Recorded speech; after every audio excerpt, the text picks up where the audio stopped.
So we have a topic for today. The topic is learning. Has to do with the way people tend to adapt to their environment. I'll give you an instance.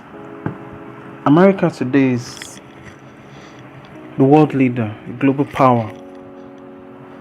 If you critically analyze it, it's because they were able to learn new ways of doing things. You want to fight a war, you use a spear and a shield. Somehow the gun came into play. But America subdued because they learned the technology of the bombs. They could put one on a plane, fly across the world and detonate it. Everybody's scared. Hiroshima, Nagasaki. So it's not about how much swords you have anymore, how much shields you got. Are you learning new ways of doing things?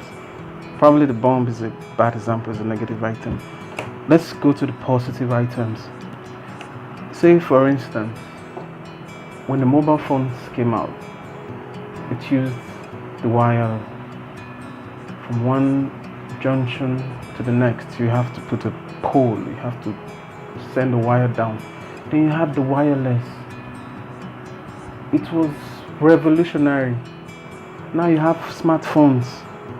It started with what they call the analogs. People could pay 10,000 for an analog phone, but today smartphones, they go up to 300,000. So you have to make a choice. You want to remain behind or you want to evolve. You want to be great or remain where you are.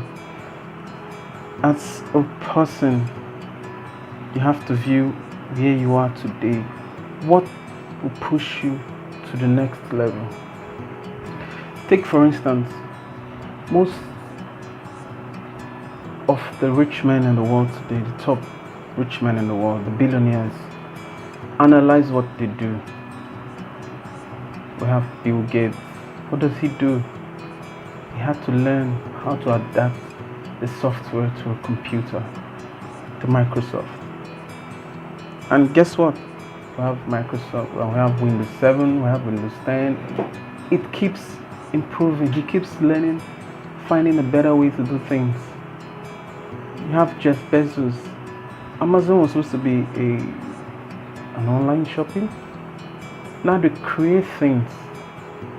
They even have their own applications. They have their own gadgets. You have to learn. You have to evolve. Mark Zuckerberg has Facebook.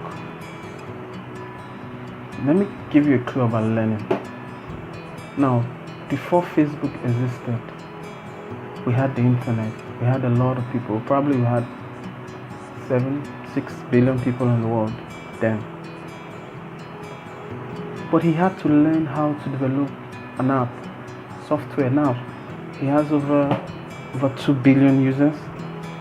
He had to learn. He didn't invent the internet, but he learned other ways to make use of the internet.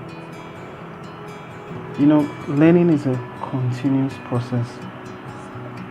Michelangelo said, "I have learned, but I still have a lot to learn." So don't believe that we have arrived in technology, in development. Yes, we have advanced, but you can still learn something. And this is even talking about those who are already far. Then if you're behind and you feel the world is leaving you behind, it's never late to start.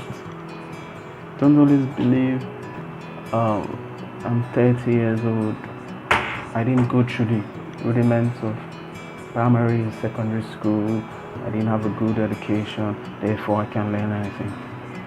Remember, when you get an education is what is left after what you learned in school has gone. So when I'm telling you to learn, it may not necessarily just be academics. It could be in your field. I'll give you as an example so that you understand what I'm saying. the computer and the typewriter. The typewriter was good, was fantastic, was great. People's handwriting was not needed. We have the typewriter. But it didn't stay there. It evolved. It evolved to the computer, the computing machine. Today, that's the world. So if you were back then in the 70s and the 60s and say, hey, you know what? I have a typewriter. Great, nice, fine. But in today's world, it's irrelevant. Point is, you have to keep learning. It's not fixed. I have gotten it. You don't really get it. It's a continuous process. And you have to actually spend time trying to find what's next. Read a book. Watch a movie. Listen to a speaker.